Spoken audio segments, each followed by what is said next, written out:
Bapak-bapak, ibu-ibu, saudara-saudara kaum muslimin, rahimakumullah. Setiap orang menginginkan kebahagiaan dan tidak seorang pun menginginkan kesengsaraan dalam kehidupan ini. Namun nyatanya tidak setiap orang yang ingin bahagia mengetahui jalan yang harus ditempuhnya untuk sampai kepada kebahagiaan itu. Maka pada kesempatan pertemuan kali ini saya ingin menyampaikan sebuah hadis dari junjungan kita baginda Nabi besar Muhammad sallallahu alaihi wasallam yang termuat dalam kitab Mukhtarul Ahadits An-Nabawiyah, di mana beliau bersabda, arba'un min sa'adatil mar'i.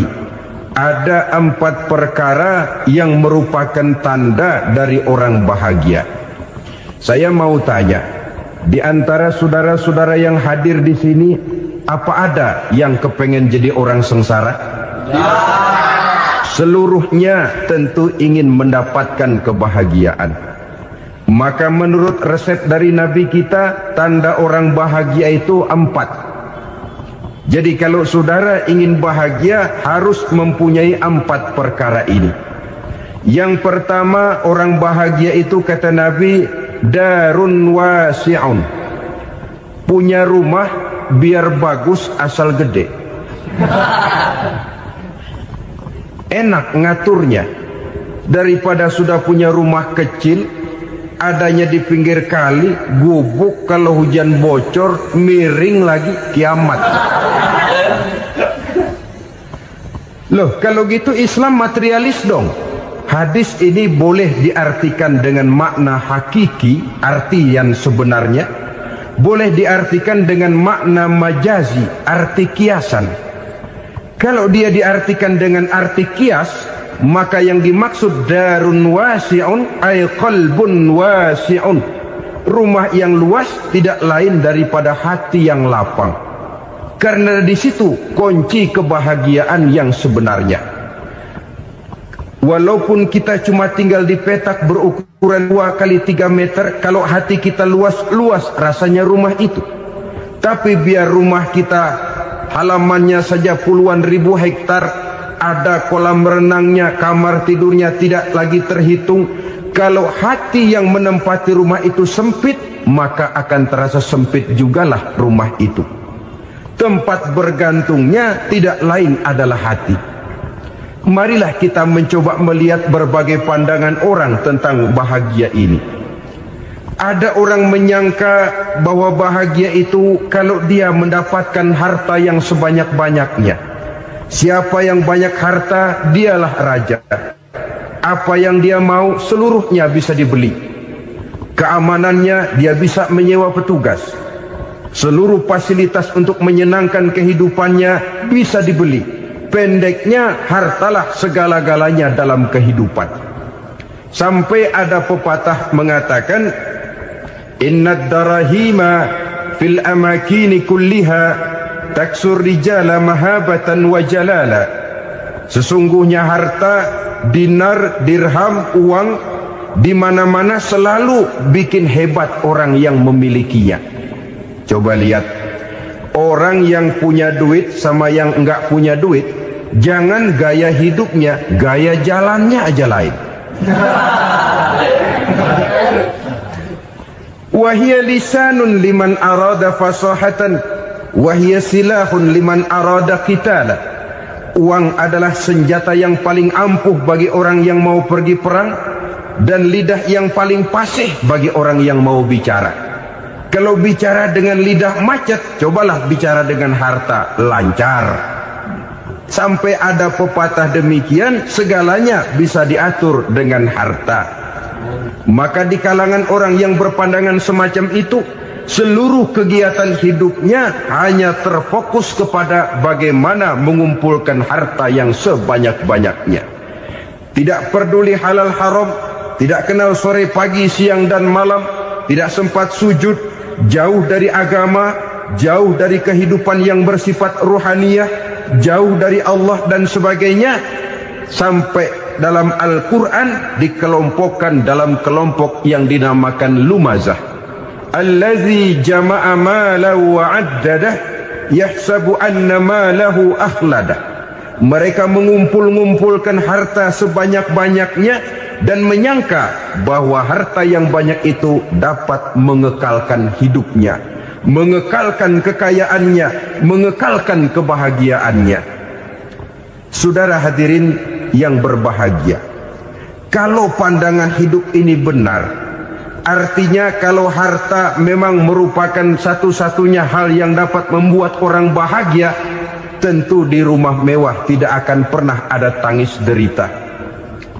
Tentu di satu tempat di mana fasilitas hidup serba menunjang tidak ada yang namanya penderitaan.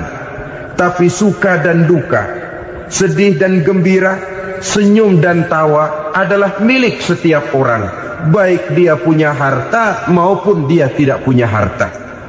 Nyatalah bahwa harta semata-mata bukan merupakan jaminan bahwa orang akan bahagia, walaupun tanpa harta orang sulit untuk bahagia. Saya mau cerita, ada orang super kaya, namanya Aristotle Onesimus, raja tanker Yunani. Dia punya kapal tanker saja konon sampai 11 banyaknya. Punya perusahaan penerbangan yang disebut Olympic Airlines. Punya hotel di berbagai kota besar di dunia ini, sejak dari New York, London, Paris, Rome dan sebagainya. Bahkan punya pulau yang dia namakan Pulau Scorpio. Ini kan namanya sudah kaya nggak tanggung-tanggung, punya pulau. Nah, dia punya 2 orang anak, yang satu laki-laki namanya Alexander, yang satu perempuan namanya Maria Onesimus. Seluruh harapannya tertumpah kepada anak lakinya Alexander ini, yang akan meneruskan usahanya, meneruskan kekayaannya, meneruskan dinastinya. Apa yang terjadi? Ternyata anak yang dia harapkan yang bernama Alexander ini mati muda dalam kecelakaan pada waktu dia olahraga. Apa olahraganya? Namanya olahraga anak orang kaya, golongan jet set. Olahraganya olahraga pesawat terbang. Jatuh, ya nggak kapungut, habis mati. Tinggal satu anak perempuannya, Maria Onesimus. Tapi anak perempuan ini juga malah urakan. Terakhir dia pacaran, bahkan kemudian kawin sama orang Rusia. Rupanya Aristotle Onesimus ini broken. Kekayaannya yang berlimpah ruah, perusahaannya yang begitu banyak, siapa yang akan meneruskan? Siapa yang akan menggantikan? Sampai kemudian dia mengurung diri di Pulau Scorpio dan mati di sana secara mengenaskan. Seorang multi jutawan, seorang yang super kaya, mati menyendiri di pulau sepi. Ibarat kata pepatah, anak ayam mati di lumbung. Bukan kekurangan makanan, keurugan makanan. Begitu kehidupan Aristotle Onesimus. Dan banyak orang-orang yang sudah demikian kaya sampai dibingungkan oleh kekayaannya sendiri.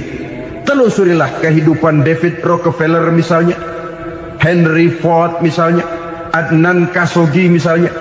Multi jutawan yang kadang-kadang dibuat keder oleh kekayaannya sendiri. Pantas ketika Imam Ali ditawarkan orang, "Ya Ali, kalau kepadamu disuruh pilih ilmu atau harta, kau pilih mana?" Ya jelas pilih ilmu dong. Kenapa? Pertama, ilmu kalau kita berikan kepada orang lain tambah. Tapi harta kalau kita berikan kepada orang lain kurang. Saudara punya uang 10.000, dibagi orang 5.000, jelas uang saudara berkurang. Tapi saudara punya ilmu, diberikan kepada orang lain bisa, saudara pun makin mantap. Tidak lantas jadi bodoh karena ngajarin orang. Saudara bisa Fatihah lalu mengajarkan orang Fatihah, orang bisa, saudara pun makin hafal. Tidak lantas setelah diajarin orang ilmunya hilang. Begitu datang dia minta orang, "Tolong ajarin saya Fatihah," udah habis, nggak ada.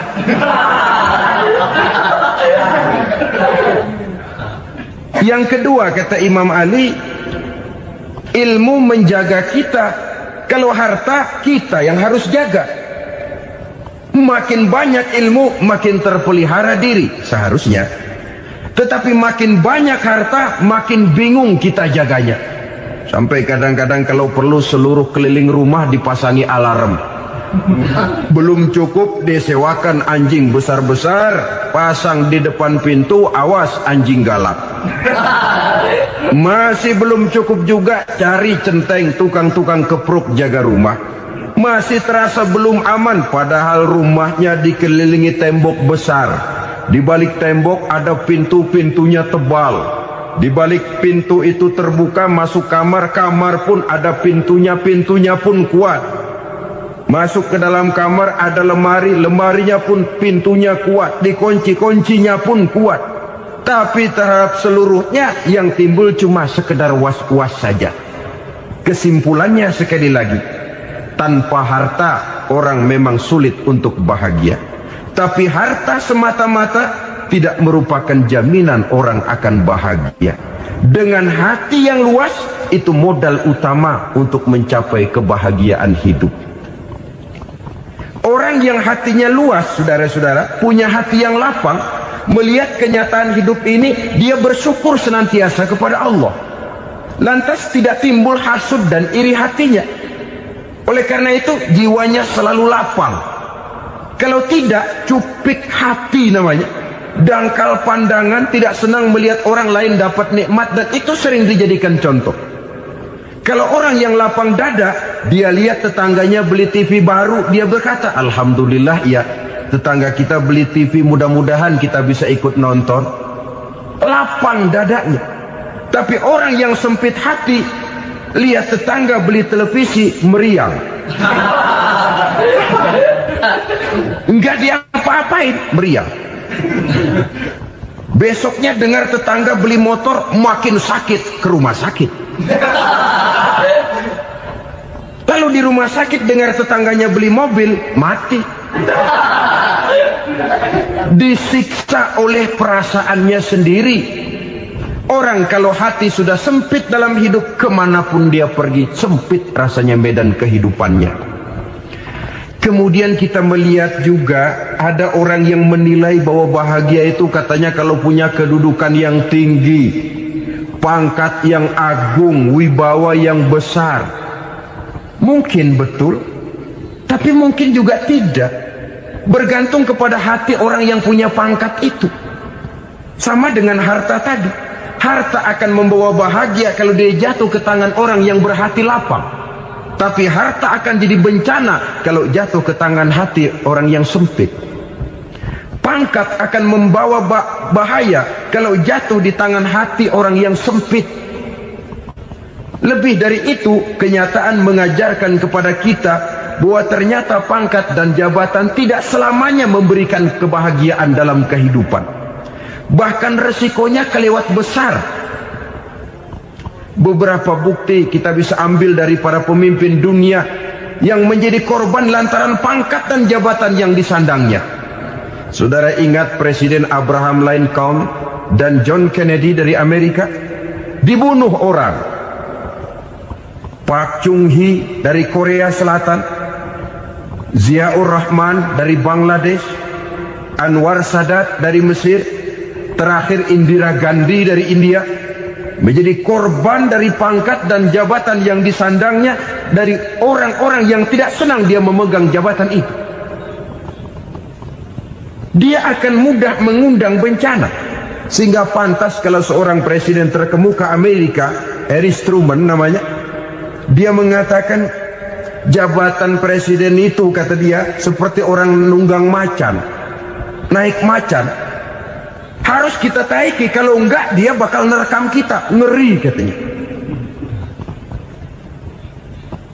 Adapun orang yang hatinya lapang, kalau dia menerima pangkat dan jabatan, dianggapnya itu satu kesempatan untuk berbuat baik. Tapi orang yang berhati sempit, menerima pangkat dan jabatan, bukan kadang-kadang menerima, malah berusaha setengah mati mencapai dengan segala cara. Kalau perlu jilat atas, jilat atas. Jadi golongan sumuhun dawu. Jadi kelompok kulon nuwun, yes sir, yang kerjanya cuma oke bos.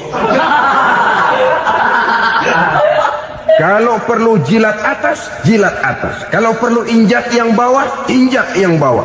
Perlu sikut kiri kanan, sikut kiri kanan. Yang penting pangkat dapat, jabatan dapat. Orang yang semacam ini, kalau sudah mempunyai pangkat dan jabatan, biasanya dia tidak menganggap itu sebagai amanah, tidak menganggap sebagai kesempatan berbuat baik, tapi malah kesempatan untuk memperturutkan hawa nafsunya yang dilatar belakangi oleh kesempitan hatinya tadi. Apalagi kalau orang memperoleh pangkat karena banyak mengeluarkan uang, seakan-akan pangkat dan jabatan itu sekarang macam proyek pakai tender. Siapa yang berani bayar segini naik, nggak berani minggir.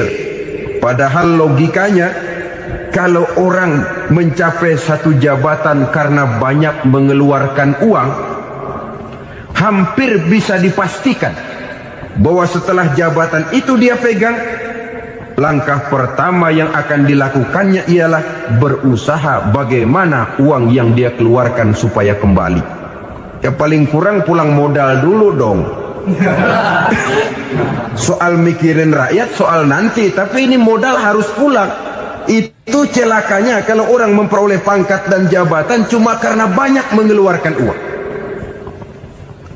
Jarang orang yang mempunyai keyakinan dan pandangan bahwa pangkat dan jabatan merupakan amanah. Jadi sekali lagi, pangkat dan jabatan mungkin saja membawa kebahagiaan kalau jatuh ke tangan orang yang berhati lapang. Tapi bisa jadi bencana kalau dia jatuh ke tangan orang yang mempunyai hati yang sempit. Dan lagi-lagi stresnya hati yang lapang. Lalu sebagian orang, saudara, ada yang berpandangan katanya bahagia itu kalau jadi orang terkenal, mempunyai popularitas, menjadi idola di kalangan remaja, di kalangan orang tua, di segala lapisan masyarakat. Padahal makin populer orang makin terikat dia. Ya kalau macam kita ini kan nggak punya nama, nggak populer, tengah malam buta mau nongkrong di warung Tegal aman. Tapi pangkat, jabatan, kedudukan, popularitas menyebabkan kita diikat dengan berbagai macam peraturan. Cuma mandi sama ke WC saja yang nggak dikawal.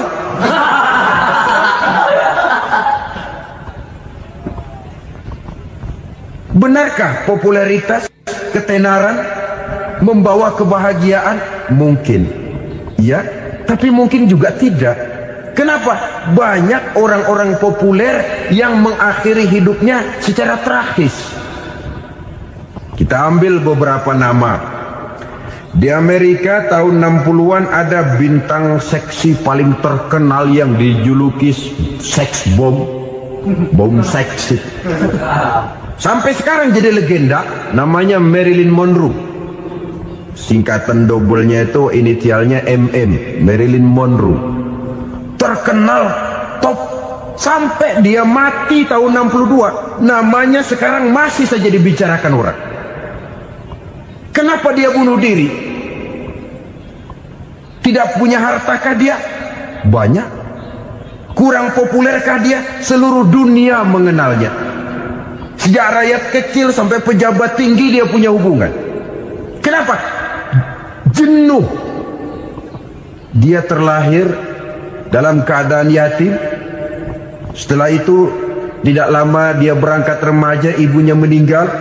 Pindah dari wanita asuh ke wanita asuh sampai 12 orang ibu angkatnya.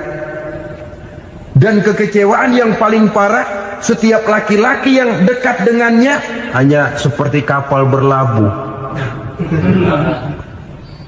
Datang dan pergi silih berganti. Padahal dia merindukan seseorang yang bisa melindungi hidupnya. Dia rindukan itu dan dia tidak pernah menemukan. Itu yang akhirnya menyebabkan dia minum pil tidur kelewat dosis, minum obat tidur kebanyakan. Ya tidur terus sampai sekarang.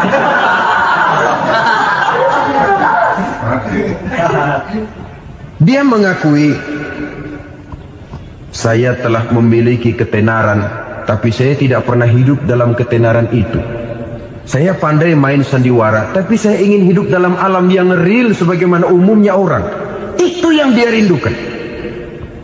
Menyusul jejak yang namanya Marilyn Monroe ini, Billie Holiday, saudara kenal tentu, di rumah sakit dirawat. Dia juga minum obat overdosis, mati lagi. Jimi Hendrix minum obat tidur overdosis kelewat batas, mati lagi.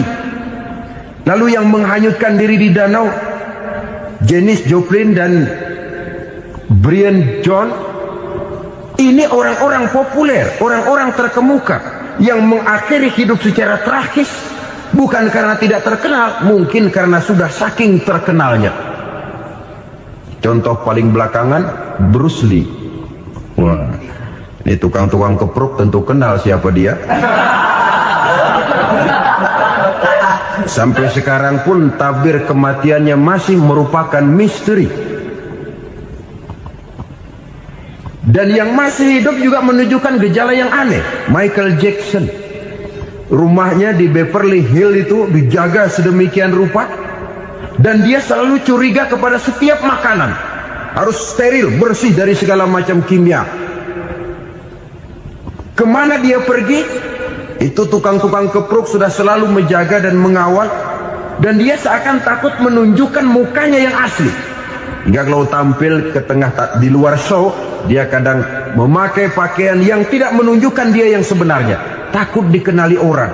Ternyata popularitas sering jadi momok yang meracuni kehidupan manusia. Oleh karena itu, benarlah junjungan kita pada saat beliau mengajarkan orang akan bahagia kalau dia mempunyai hati yang lapang. Nah, sekarang masalahnya untuk mendapatkan hati yang lapang, caranya bagaimana? Kita kembali kepada konsep Quran. Allah mengajarkan, ala inna bi dzikrillahi tatmainnul qulub. Ketahuilah bahwa dengan banyak mengingat Allah, hati akan tenang, jiwa akan lapang. Dengan kata lain, dekat dengan agama, merasakan kehadiran Allah dekat dalam hidup. Itu muara pertama untuk mencapai hati yang lapang. Ala inna bi dzikrillahi tatmainnul qulub. Jangan macam orang sekarang ingin mendapatkan ketenangan lalu tapak di puncak gunung, di gua-gua, di tempat sepi. Iyalah kalau nggak ada ular. Kalau tergigit ular berbisa, ketenangan belum, mati jelas itu. Islam positif untuk mendapatkan ketenangan. Ala inna bi dzikrillahi tatmainnul qulubi. Bahwa ketahuilah bahwa dengan banyak mengingat Allah, hati akan tenang, jiwa akan lapang, nuansa pikiran akan luas. Karena yang namanya bahagia ada dimanapun manusia berada. Di kampung ada bahagia, di kota ada bahagia. Di ngarai, di lembah, di gunung, di hutan, di lautan, di angkasa luar, dimanapun bahagia itu ada kalau kita bermodalkan hati yang lapang ini. Dan hati akan lapang kalau kita dekat dengan agama. Dekat dengan harta buat sementara hati mungkin tenang, tapi ketenangan yang relatif dan temporer. Apalagi orang tiap kali tambah harta, tiap kali tambah rencana, itu wajar. Mungkin sebelumnya saudara berpikir, kalau punya duit 5.000 enak nih. Begitu punya duit 5.000, aduh sayang kalau 10.000 aja. Tiap kali tambah harta, tiap kali lain rencana. Makin banyak rencana, makin menjauhkan kita dari yang namanya ketenangan. Padahal ketenangan merupakan unsur utama untuk mencapai bahagia. Dan ketenangan itu bermuara dalam hati manusia. Tengoklah kehidupan ini. Orang yang banyak harta dengan orang miskin, berbedakah rasa sakit yang mereka tanggungkan? Rasanya tidak. Walaupun si kaya tidur di kasur empuk berselimutkan sutra mahal, sementara si miskin meringkuk di balai bambu yang keras dan kasar. Apabila maut datang, dia juga tidak pernah pilih bulu. Maut datang menjemput si kaya di singgasana keemasannya, dikelilingi oleh para pengasuh, dayang dan idang serta para pengawal. Dan maut pun datang menjemput si miskin papa, sehingga ia tergelepar di tepian jalan. Kedua-duanya bernama mati. Kalau nyata bahwa sakit yang ditanggung si kaya tidak beda dengan sakit yang ditanggung si miskin, bukan harta semata yang membuat orang bahagia. Hati yang tenang, jiwa yang lapang penuh kedamaian, karena banyak berzikir dan mengingat Allah, itu merupakan modal utama untuk mencapai sesuatu yang bernama bahagia.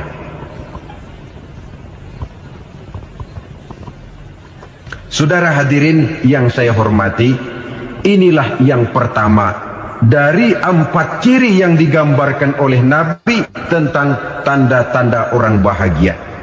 Dan harus berangkat dari yang pertama ini, hati yang lapang. Ini yang harus kita miliki lebih dahulu, baru nanti akan menyusul kepada poin yang ketiga, kedua dan selanjutnya. Sebab kalau hati sudah terisi dengan jiwa yang lapang, seluruh persoalan insya Allah akan bisa kita atasi dengan sebagaimana mestinya. Yang kedua sekarang, tanda orang bahagia menurut baginda Nabi, markabun syariah. Orang bahagia itu, kata beliau, punya kendaraan biar cepat asal lancar. Artinya kemana dia mau pergi mudah. Apa maksud hadis ini? Kalau kita kaji lebih dalam, kendaraan itu kan alat transportasi. Transportasi tidak lain adalah usaha memudahkan komunikasi. Pindah dari situ kepada teori bahwa manusia adalah zon politik, makhluk bermasyarakat yang tidak bisa memenuhi kebutuhan hidupnya secara sendirian. Kita memerlukan keberadaan orang lain dalam kehidupan ini. Untuk memakai baju saja kita sudah perlukan petani yang tanam kapas, pabrik yang memintal kapas jadi benang, pabrik yang menenun benang jadi kain, sampai kepada mesin jahit, sampai kepada tukang jahit. Itu cuma untuk memakai pakaian saja. Tidak seorang pun di antara kita yang sanggup memenuhi kebutuhan hidupnya secara sendiri. Kita perlu orang lain. Maka kebebasan dalam arti mutlak, kebebasan tanpa batas, itu tidak mungkin ada dalam kehidupan. Karena kita mengadakan yang disebut interaksi sosial. Setiap kegiatan kita tentu melibatkan orang lain. Menurut kita barangkali kita bebas jalan di jalan raya semaunya, tapi orang lain berkendaraan pun merasa bahwa ini ada juga jalan haknya, dan begitu selanjutnya. Oleh karena itu, maksud dari kendaraan yang cepat ini adalah khulatuhu ma'as solihin. Lingkungan pergaulannya terdiri dari orang-orang soleh. Pergaulannya luas. Kemana dia pergi ada temannya. Kesulitannya ada tempat dia cerita. Dan kesulitan kalau sudah diceritakan kepada orang lain, taruh kata orang itu tidak bisa menolong, namun menceritakannya kepada orang yang kita percayai, kan paling kurang sudah mengurangi beban jiwa, mengurangi tanggungan batin, merasa masih ada tempat kita cerita. Maka lebih baik orang awam yang mau bergaul ketimbang orang setengah alim tapi ngunci pintu. Sebab nantinya akan timbul sikap picik, cupik pandangan, dan tidak luas menghadapi kenyataan dalam kehidupan ini. Namun yang harus kita garis bawahi, pergaulan memang mesti luas. Namun jangan sekali-kali lupa bahwa pergaulan sangat besar pengaruhnya dalam ikut membentuk kepribadian manusia. Sehari-hari bisa kita bilang, kalau kita dekat sama tukang minyak wangi, sekalipun nggak dibagi minyaknya, baunya tentu dapat. Betul?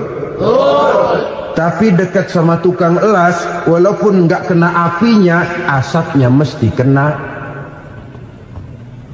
Kalau Syauqi mengatakan lebih jelas lagi, man asyaral asrafa asa musarrafan wa muasyiral anzali ghairu musarrafin. awalam taral jildal hakira muqabbalan bisagri lamma sara jildal mushaf. Siapa yang bergaul dengan orang mulia, dia bakal ikut menjadi mulia. Tapi siapa yang berteman dengan orang hina, dia tidak bakal ikut menjadi mulia.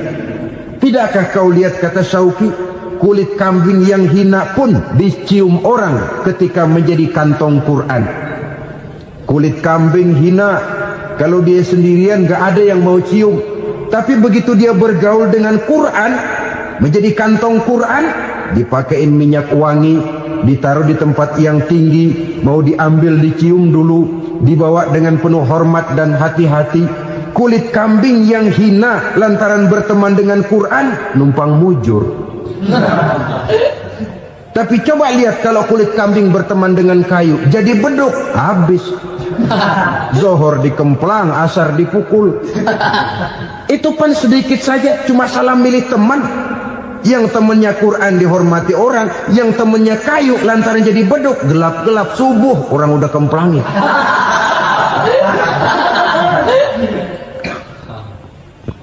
Maka terutama kepada adik-adik remaja yang masih mencari identitas diri, yang ibarat kaset masih kaset kosong, mudah diisi oleh apapun, pandai-pandailah memilih teman dalam bergaul. Karena banyak orang yang tadinya baik-baik, ketika terseret dalam pergaulan dengan orang yang tidak baik, kebaikannya menjadi lentur dan luntur. Tapi berapa banyak bajingan-bajingan tengik, orang-orang yang berlumur noda dan dosa, tiap hari melakukan maksiat, namun bergaul dengan orang yang baik-baik, pada akhirnya sedikit demi sedikit beringsut dan berangsur dia terbiasa mengikuti kebaikan-kebaikan. Saya tekankan ini kepada remaja karena mereka masih mencari identitas diri. Apa yang mereka lihat mereka mau, apa yang mereka dengar mereka ingin tahu. Coba lihat kehidupan remaja. Pulang nonton film Rambo, pengen jadi Rambo, gagah, maunya belekai melulu. Pulang nonton film Superman, pengen bisa terbang. Pulang nonton India, nyanyi melulu. Wajar, mereka masih mencari identitas diri. Saya ini sebenarnya siapa? Lingkungan, pergaulan akan membentuk itu. Karena itu pandai-pandailah bergaul, karena ia sangat besar pengaruhnya dalam ikut membentuk kepribadian manusia. Apalagi sifat yang jelek lebih cepat menularnya ketimbang sifat yang baik. Sifat yang baik, watak yang soleh itu lambat sekali untuk menular. Tapi yang tidak baik, kan prosesnya mah kalau remaja biasanya mula-mula dengar. Karena dengar lalu pengen tahu. Karena pengen tahu lalu ngeliatin. Begitu ngeliatin kan pengen nyobain. Setelah nyobain ketagihan. Nah, ini prosesnya. Yang namanya ganja, morfin, narkotik, awalnya kan begitu. Mula-mula dengar, katanya kalau sudah fly to the sky, sudah melayang ke langit, katanya disitulah puncak kebahagiaan. Mulanya cuma dengar. Karena dengar pengen tahu. Karena pengen tahu lalu ngeliat, kumpul sama orang yang suka ngeganja. Setelah ngeliat, nah pengen ngerasain. Begitu ngerasain enak juga, ketagihan. Kalau sudah ketagihan jadi penyakit kronis, bisa merembet kepada yang lain. Iya, kalau orang tuanya mampu untuk beli morfin, beli ganja. Kalau tidak kan pikirannya ngayap, jemuran siapa ya gue sambut.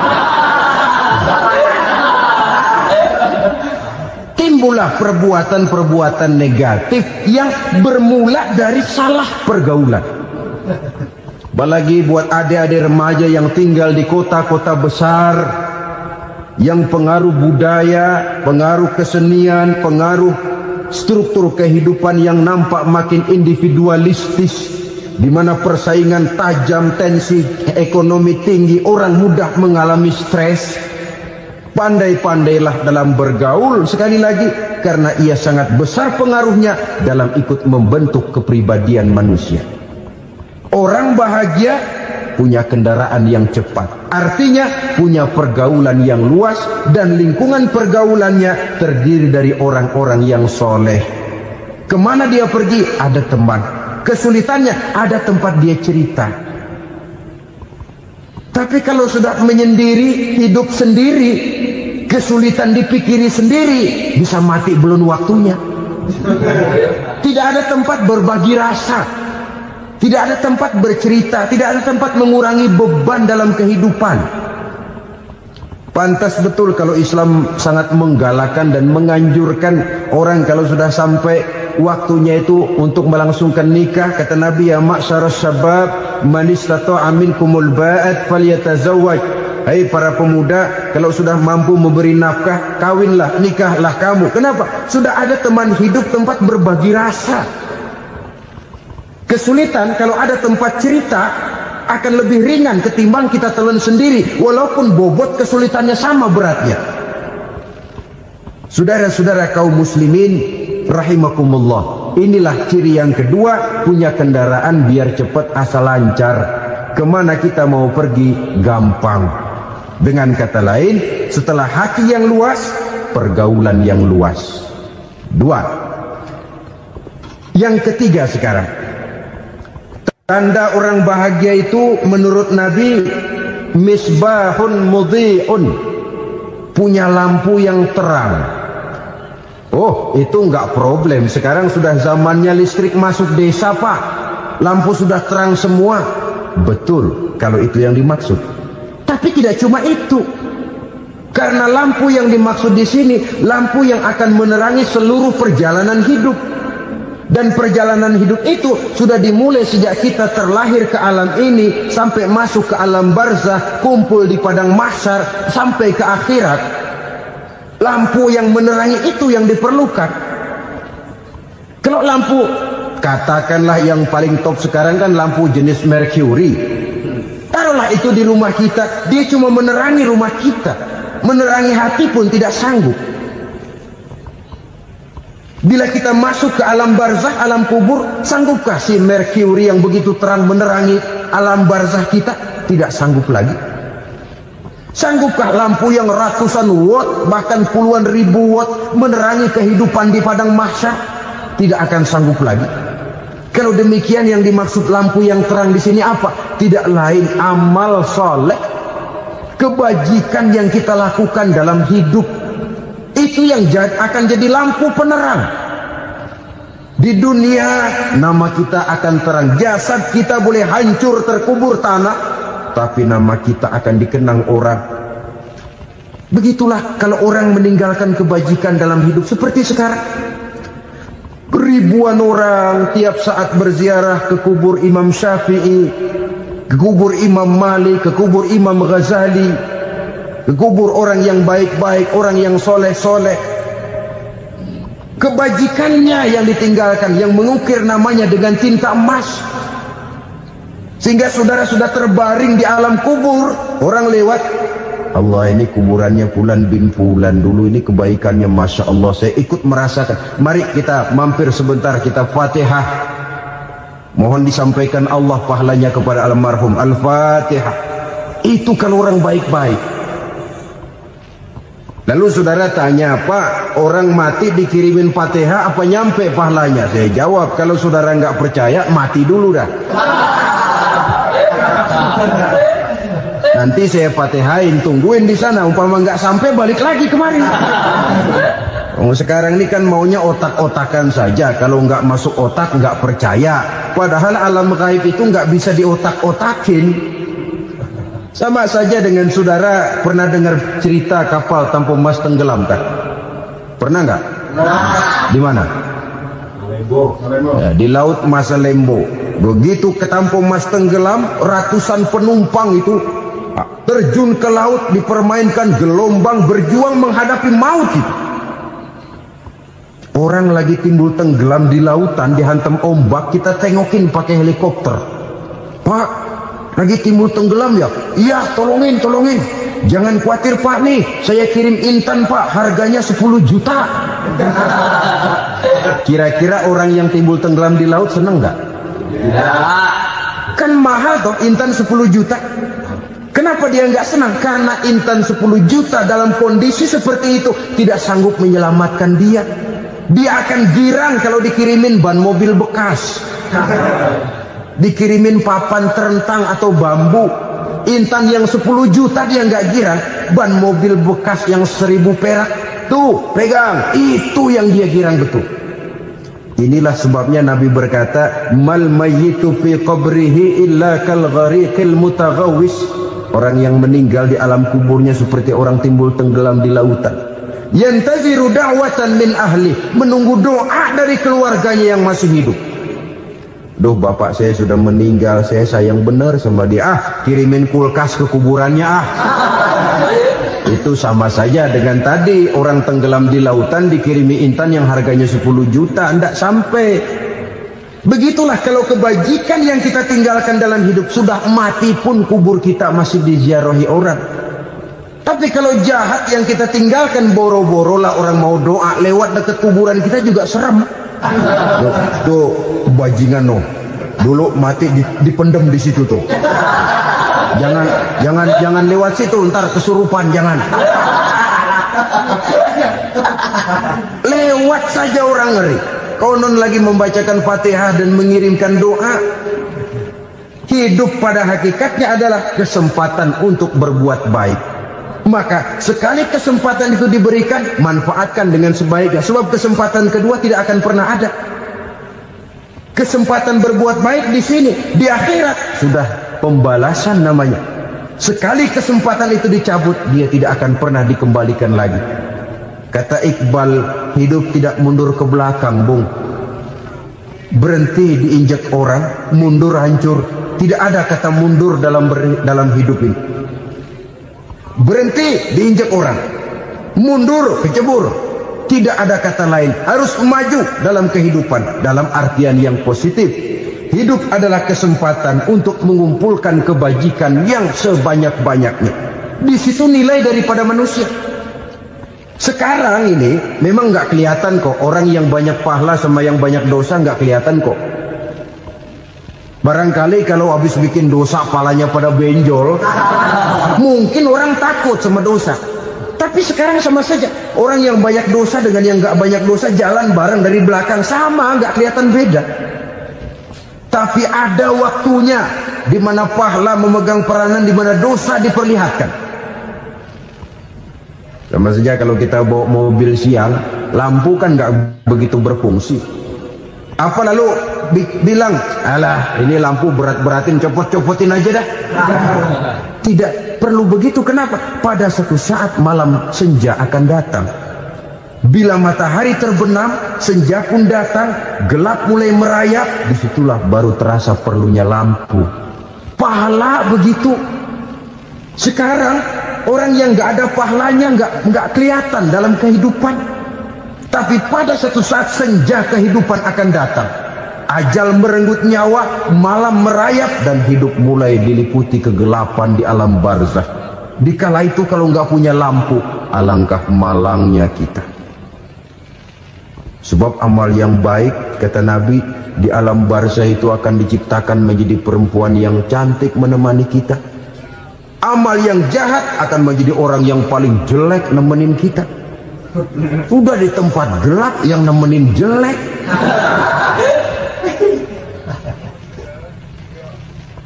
Kaum muslimin rahimakumullah. Kalau demikian masalahnya, tergantunglah kita pandai memanfaatkan waktu. Al-waktu kasayf, waktu itu cepat sekali. Yang namanya waktu itu tahu-tahu. Tahu-tahu udah tahun 87. Tahu-tahu udah begitu. Tahu-tahu yang kemarin anak-anak, sekarang udah pada punya anak. Tahu-tahu saja itu. Begitu cepat waktu berlalu. Kalau tidaklah pandai kita memanfaatkannya, akan rugi kita.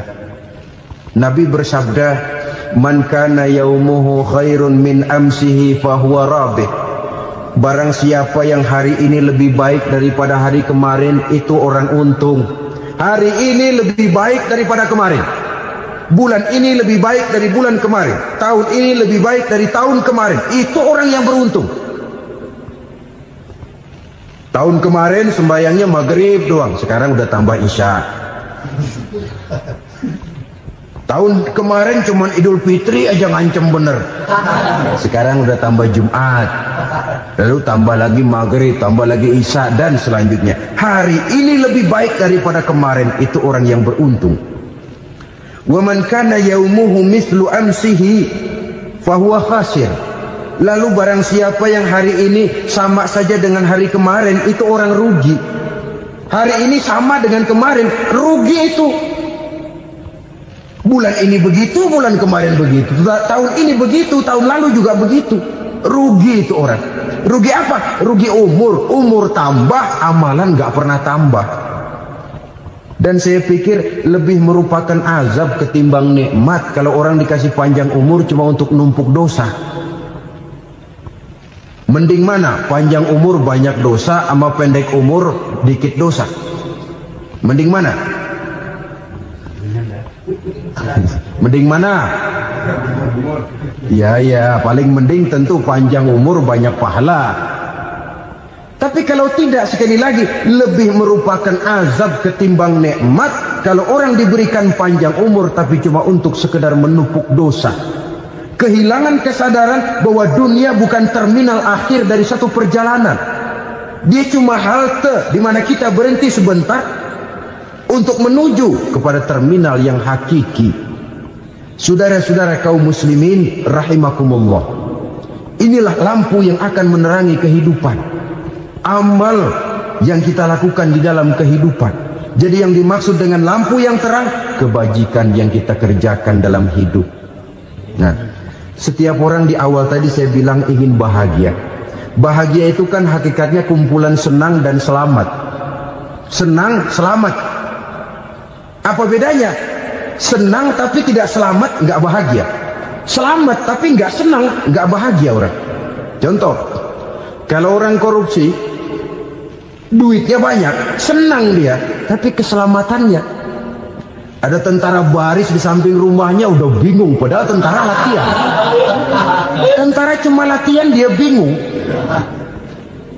Senang, tapi karena keselamatannya tidak terjamin, dia tidak bahagia. Sebaliknya pegawai negeri jujur benar, cuma segaji-gajinya, selamat nggak korupsi tapi melarat, ya nggak bahagia juga, kurang senang. Kesenangan dan keselamatan untuk dunia saja, ya sekali lagi, kalau cuma sekedar untuk dunia saja, bisa dibeli pakai uang, bisa dibeli pakai uang. Saudara ingin selamat, bisa dibeli pakai uang. Saudara ingin senang, bisa dibeli dengan uang. Tapi setelah mati masuk ke alam barzah, habis kekuasaan uang. Nggak bisa lagi beli keselamatan pakai uang, tidak mungkin lagi membeli kesenangan dengan uang. Di situ pahala yang megang peranan. Makin banyak pahala, makin banyak saham untuk membeli kesenangan dan keselamatan, untuk memperoleh yang namanya bahagia. Dan jangan lupa loh, di alam barzah kita nggak sebentar, menunggu datangnya kiamat. Loh iya, kalau kita begitu dikuburin terus kiamat datang, untung. Tapi kalau masih harus 1000, 2000, puluhan ribu tahun yang akan datang, dalam satu penantian yang begitu lama, tanpa saham untuk memperoleh kebahagiaan, satu kemalangan yang tidak ada pernah putus-putusnya. Janganlah tergelincir oleh kebahagiaan sebentar yang menipu dengan mengorbankan kebahagiaan hakiki yang berjangka panjang. Apa artinya senyum sejenak kalau harus ditebus dengan tangis seumur hidup? Biarlah kita minum jamu, pahit memang, getir memang, tapi kan besok badan sehat. Daripada sekarang minum sirup, manis memang, enak memang, tapi bibir pada jontor besoknya.